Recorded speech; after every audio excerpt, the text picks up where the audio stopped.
धरा कडीपत्ता नुसतं सकाळ धरणं राबवायचं हे आण ती आण म्हणून. अगं तिथं बाळा तू करायचं नाही तर कुणी करायचं रे बाळा? मरायला लागलंय माणूस करून करून. मग काय होतंय ग बाळा त्याला? किती राहिलंय अजून? आता झालं ना माझं काम.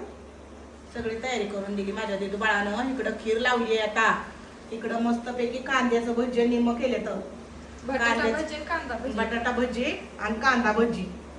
आणि इकडं ठेवलंय पुरण वाटायचंय. आणि इकडं करून ठेवलाय भात नाश्त्याला. मसाले भात केलाय, पनीर भात.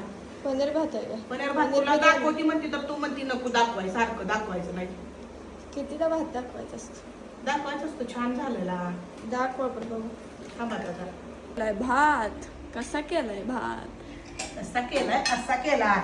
सगळ्यांना नाश्त्यासाठी आता कधी स्वयंपाक होईल काय दम खाती तिघा. मग जेवायला कोणाकोणाला जेवायचंय त्याला आता असा मस्तपैकी आका पण यायचे ना. त्यामुळं साहेबांना, भैड्याला, आजी नाना काही निवड दाखवल्याशिवाय खात नाही ती. आणि मी पण खात नाही म्हणून साठी का नाही त्यांच्यासाठी खाशी भात केलाय मस्तपैकी असा.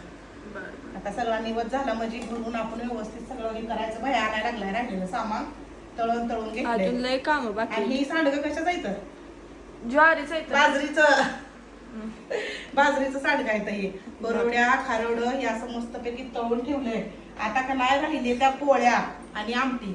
जवळजवळ स्वयंपाक होत आलाय. तर चला पुढची तयारी करा तुम्ही पण, मी पण करते.